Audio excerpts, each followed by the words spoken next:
Hey, good afternoon, everybody. This is the Two Old Farts. My name is Chuck. I'm Lou. I'm the better looking at 204s today. I can tell by looking at you. You don't look too damn good. You ain't You been feeling look pretty good. good. You look pretty good. I have to admit, you look pretty damn good. Yeah, you looking good. You come back from your trip and you weren't feeling too damn good.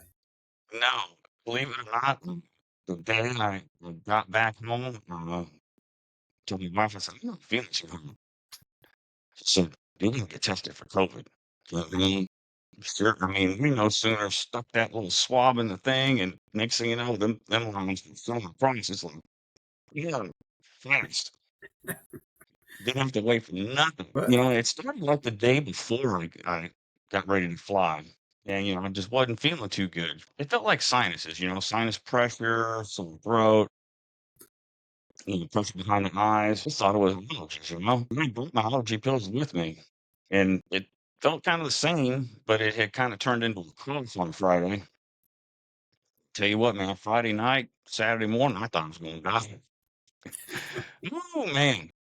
Woke up, t-shirt was all soaked through from sweat and I just slept all last Saturday. Not yesterday, the yeah, week before. yeah, Like I told you yesterday, I'd fall asleep for like an hour or two, wake up, there's a football game on. Watch a little bit, fall back asleep, wake up, then there's another football game on. And that happened all dang day. that sounds like me yesterday. I was really tired. Uncle Bobby been in the hospital again, so I've been visiting with him. And Thursday, I stayed all day with him because his daughters and his wife had to work. So, and they don't like for him to be by himself. He doesn't like to be by himself, and that's where Bobby is. So I went up there. I got there about 7:15, 7:10, and spent all day. I stayed till like 6 that evening with him, and stuff like that. But he's home now, doing better, and Yeah, just but got they still don't know what's wrong with him though, do they? That internal now. bleeding. They've run all those tests, and one of the things they did say to him something about his upper GI area. Right? Yes, something. I don't know what it is, but they told him if he take these pills for like 4 months, it should heal that or that process. He has another test this week. He's got to follow up with his gastroenterologist this week. So I'll check with him tomorrow, see how he's doing. But this within 2 weeks of his last visit, he was back in the hospital. He had 4 pints of blood they ended up giving him while he was at. And I'm going to give a shout out to the people at Christus Santa Rosa Hospital on Westover Hills. That is just a great institution. The staff was just really awesome. They actually did more tests on him, some things I didn't even thought about. Aubrey and Cass and I both were talking about it, how the different kind of tests they were running, trying to find out what's wrong with him and stuff like that. Just really good. We give a shout out to this one nurse named Jasmine. That was in the daytime his primary nurse. Boy, she's just awesome. And she's from Missouri too. And we had a big talk, and we'll talk about Missouri football here in a few minutes. but uh, but they're just some really kind, nice people at Christus Santa Rosa. It's good. Good to hear because it sounds like it was a lot better than his last visit at University Hospital. Yeah, it was. The university was nice. The staff was really nice, but they didn't seem to run the different kind of tests on him and stuff like that. They gave him the blood and that kind They of didn't stuff. seem to be as responsive. And one of the things I found out for him, I got to find out some more information. So this is for all of our hopefully veterans, or spouses of veterans, stuff like that. If you call an ambulance and they're going to take you to a hospital, if you tell them you want to go to a VA hospital and they take you to another hospital, the VA will pick up the cost of that transportation and those kind of things. But you have to notify them within 72 hours. And if you like, there's a phone number. I'll give you that phone number. We put it out here on our thing that you call, and you go through the process. You can notify them, so that way you can get that cost taken care of. Yeah, we'll try to include that in in the podcast writing or something like that. So anyway, I'm glad he's doing better. He's home. He was home yesterday, so I'll let him Yeah, but rest it. until they figure out where that bleeding's coming from, he could be back there in another week or two. Yeah, I'm gonna call him tomorrow because the same type of symptoms happened when he spent like what 10 days at university, something like that, 8 days. I'm not sure exactly how long, but the symptoms, he was tired, not feeling good, and passing blood through his bowel movements and stuff, Right? and that's not good. And one of the things I liked about Christus, they had mentioned they, meaning his wife and daughters, when they were talking when they first admitted him, that they would need to do a colonoscopy because he hadn't had one. He had one scheduled till like November. In my heart, I really truly believe that the nurse practitioner who was taking care of him when he checked in, at the emergency room, he's retired military and all those kind of things, and his wife happens to work at the VA hospital and takes care of making those kind of appointments and stuff like that. That was on like Tuesday afternoon. Wednesday morning, he came up to see him, and later on that morning, that nurse Jasmine I was sitting by said they had already got it set up for him the next morning to do a colonoscopy. And at University Hospital, they tried to get one, and they said, "Well, we'll call the VA and see what we can do," and that was it. So the Christian Santa Uh, Rosa got just like that. that's pretty good. Yeah. So did you get any sleep after that football game last night? Yeah, I did. But I had to wake up early this morning. Funny little story. My wife, she's out of town this weekend. She should be coming home any minute now. Sister and niece were down in Corpus this weekend for a beach cleanup, I think it was. Yep, Okay. a beach cleanup trip. And so anyway, she had told me she wanted me to, I can't remember if she wanted it done Saturday or if it was Sunday, but it was today that I did. She texted me to remind me. She wanted me to go to Dutch Brothers to real early in the morning to pick up some thing that they were giving away, which turns out to be these little itty bitty ducks, about that big around. Okay. I don't know why she collects all kinds of crap from Dutch Brothers. Stamps, stickers, and punch cards. I don't know. Anyway, so I got up just a little bit before 6, put on my clothes, took off down the road to go to the closest Dutch Brothers, and they weren't open. And I checked my phone, and it says that they're open because they open at 5 o'clock. I'm like, what the heck, man? There was nobody there. So I punched in Dutch Brothers on my phone, found another one down the road, drove to it. Thank God they were open. And I got I ordered a drink for myself so I could get a duck and a tea or something for her. So she could get, 2 ducks. So that's like little bitty rubber ducks about yay big around. Did So you like their coffee? Have you tried their coffee? again, I got a drink called the caramelizer, which is like a mocha and caramel or whatever, and I got it iced so I could Uh-huh. keep it in the fridge. Put it in one of those Arctic cups. It's a competitor brand to Yeti. Kept it in the fridge all day. And like an hour ago, I'm like, shit, I got that damn coffee. Still had the ice cubes in it. Delicious. Wow. So yeah, and I did the same thing for the tea. Yeah, your oldest daughter, they really loved it. That Dutch Oh brother. man, Haley, she loves. Oh my god! Every time she and Peter would and the girls would come visit, I'm telling you, the next morning, her and Peter would both they'd leave the kids and they would take off down the road and go to the stores. Every morning they were here. Yeah, He loves the coffee. And yeah, it's good. I will give you that.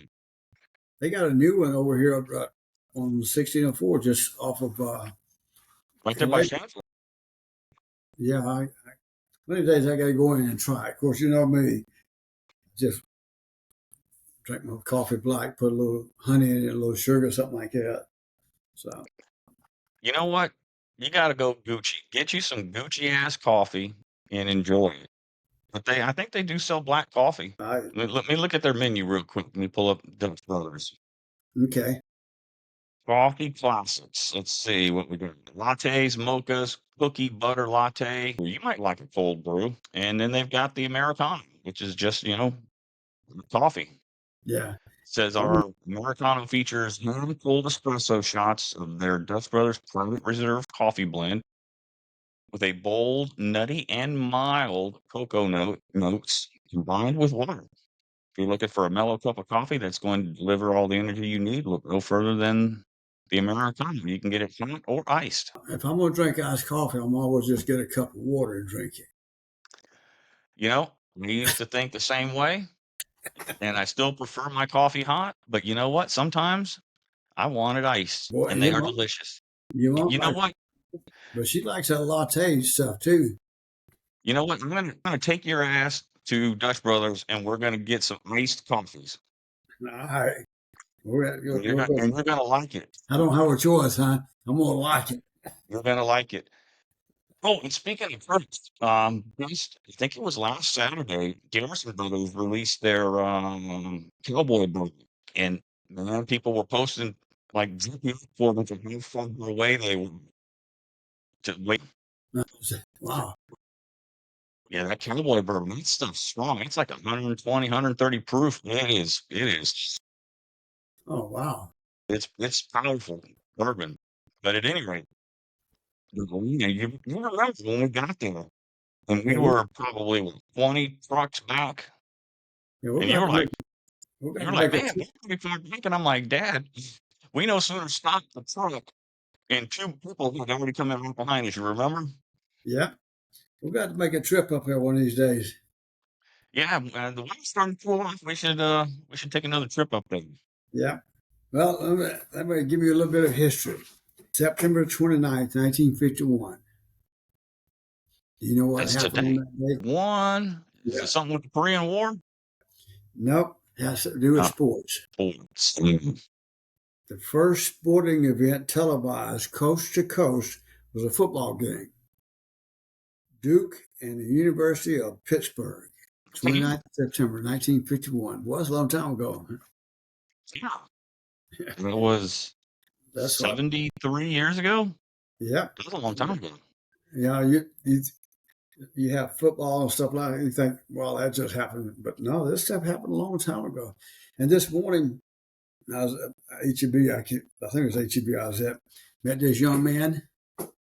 He's from El Paso. Guess what he watched last night? Alabama. Alabama game? Yeah, he big, huge Alabama fan. He played high school football, he quarterback, and all that kind. He was just sort of that big, but just a real nice young man. So we spent a lot of time talking about the Alabama football game last night. He couldn't believe that comeback by Georgia. That was scary. You, you and me, we did like a live video between us for the game. And I tell you what, those last couple of minutes, I didn't think we were going to do it. I did not think we were going to pull it off. Now, there's some pretty rough language coming across that Yeah, across the TV screen or our video screen. Yeah, there was some salty language, ladies and gentlemen, going on. And I don't understand. They played a brilliant first half, and then they just went to sleep in the second half. in And my that's not opinion, to take away anything from Georgia because they Georgia, they came alive. they're tough. That To me, Carson Beck kid, it was like night and day in those two halves on how good he was in the second half. I think there was three takeaways. I had three takeaways from that game last night. One was coaching. I think we kind of took our foot off the accelerator at halftime.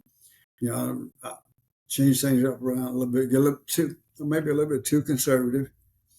Then I think the other is the youth of players and the mentality of players. You can get so caught up in that because, these still 18, 19, 20-year-old young men. One But, of them 17. yeah, one of them 17. But the mentality of it, you get caught up in the hype and stuff like that, and you start believing all the stuff you heard during the week and stuff like that, and That was and they had their way with Georgia that first half. sure did. So I think those three things make a big difference. And the biggest one, I think, is coaching. I think the coaches get a little bit too conservative. But I'll tell you, I was impressed with Coach DeBoer last night. I thought he was such a calm person, and stuff like that. But we saw a little Nick Saban come out of him last night a couple of times. For smart, some running next season. And there was some bad officiating. Good calls went against both teams. It, it could have been a lot better officiating otherwise. And I think there was bad luck for the ball, and we say let him play. And for the most part, they did. But there was some, man, just But I kind of agree with what Coach Saban was saying on game day yesterday. Sometimes these officials, they see something, they have it in their mind that's what was going to happen, and they didn't follow all the way through, and they throw that flag maybe a little bit too quick or something instead of waiting to see the full. And can't but you you know got what? You can pick the flag back up and say, you know what? No call. yeah, no flag, right? Yeah, you can pick it No up and say no penalty. call. Yeah, but I thought it was really a I think good my game. wife's been Uh-oh. saw movement. That's why I kept turning my head. But You keep talking. we got a tough schedule coming up. I did a little researching and stuff like that going on. We moved up to number one in the AP poll, and number I think we're two, number one, aren't we?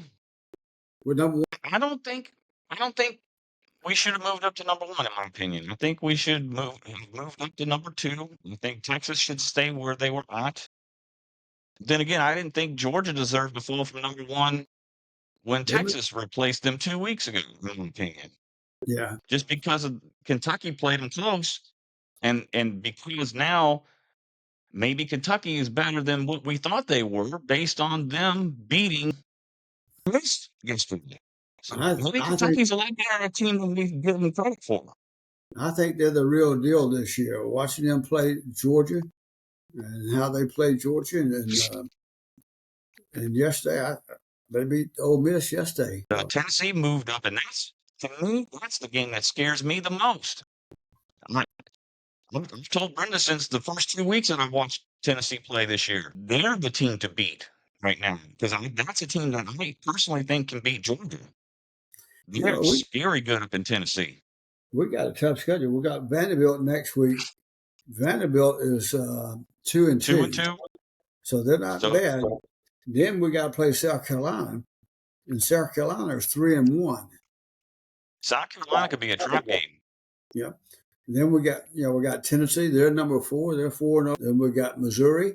They're number 8. They're 4-0. We got LSU at number 12. They're 4-1, and Oklahoma number 17 is at 4-1. Yeah, and then we play Vanderbilt 2-2, South Carolina 3-1, and Auburn 2-3. And you know what We got, happens when you play Auburn? It's just like that oh Georgia my game God, yesterday. it's going to be worse than the Georgia game. Yep, I don't care. Auburn could lose every game of the year. I tell you what, they will come out like King Kong against Alabama, and you can yep. bank on that. And the only good thing is we're playing them at home like we played Georgia at home, and I think that makes a huge difference. Yeah, but we're playing LSU and Tennessee on the road. Yep, and those are going to be a real challenge. I'm more concerned about Tennessee than I am LSU. Oh, I am too. I Josh tell you, Heupel has those boys pumped up and ready to play. I tell you somebody else I'm impressed with too. That's Arkansas. I think Arkansas is pretty much the real deal. I like their coach, and they lost a tough one yesterday. But with that Yeah, SEC, with Oklahoma and Texas moving into the SEC, boy, they're tough. That they company. are. And I hate to admit it, and I told it to you yesterday. Normally I don't root for Auburn, but I was kind of pulling for Auburn against Oklahoma Yep. yesterday. You know, when you look at it, we got 9 teams in the SEC from the SEC in the top 25, both polls, AP and the coaches poll. That's 50% of that whole league. But you know what? Also, there's damn good reason why they are in the top 25 because from top to bottom, it is the best conference and Mm-hmm. has been for 20 years or Yes, they more. have. And that's the coaching and the players because some the best players in the country, in my opinion, they come from the South, from North South Carolina, down the coast to Florida, out to Texas. Now, there's great ball players out in California. There's a lot of them, but predominantly they all come from the South, and these Yep. kids stay in the South. And then you have the best coaches with the best players, and you're going to get the best product, in my opinion. Yeah. We had a conversation a couple of times. I don't think it would be too many more years that you probably won't have any conferences. Maybe two.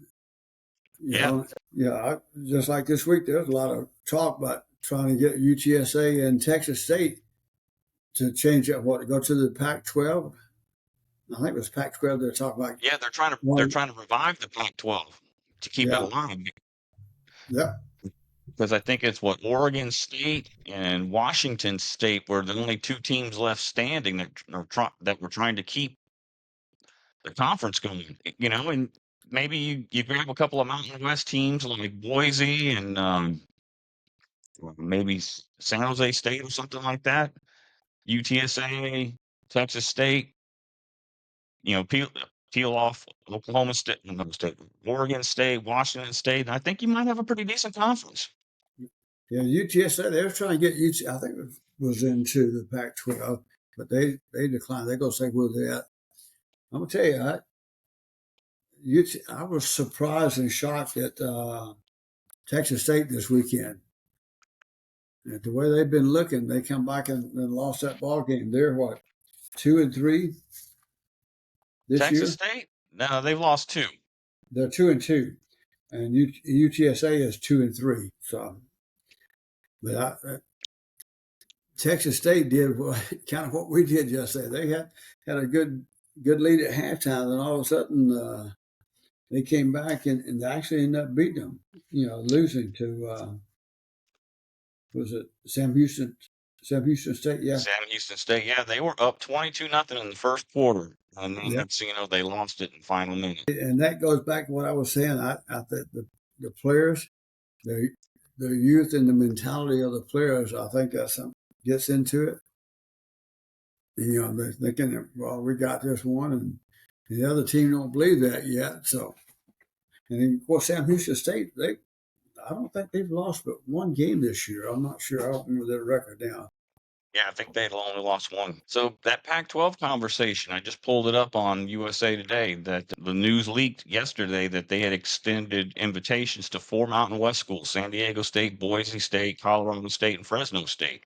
Okay, So I think maybe if you could pull off maybe even Utah State, UTSA, Texas State, I think you might have a nice little conference going. it would help those schools, I think, with the recruiting and the transfer portals and stuff like that, because these kids that are at some of these smaller schools that don't get the recognition that are pretty good athletes. I think it would give them a greater chance from a publicity point of view to enhance their potential, their schedule. So yeah, the schools that turned down for that you had said UTSA, so it was Tulane, Memphis, South Florida, and UTSA. They all Yeah, well financially, it's probably cheaper for them to stay in that conference because of geography. yeah.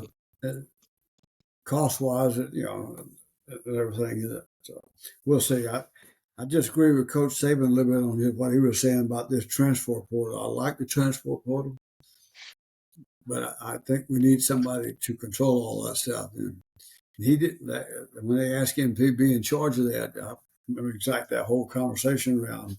I thought that was pretty good, but we need somebody like him at the top level that can kind of help guide this program.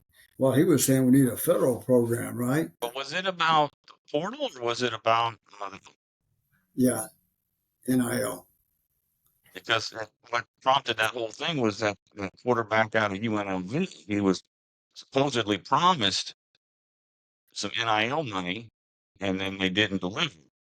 And like they mentioned yesterday on College Game Day, that he didn't have a signed contract, which is foul on the kid. But at the same time, you shouldn't renege on promise either. So, and I think that's what got that whole conversation going, and rightly so because it's right now it's unregulated. It's the wild west, and like you're saying, with Saban being the old school guy that he is, who's also on the side of the players being compensated.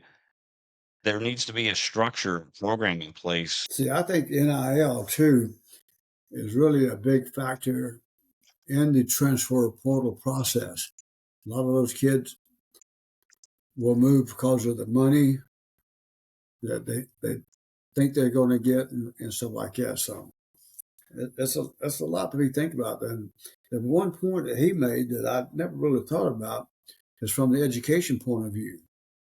That when we're talking about transfer now, the portal, so many times these kids move, transfer, they don't get the education.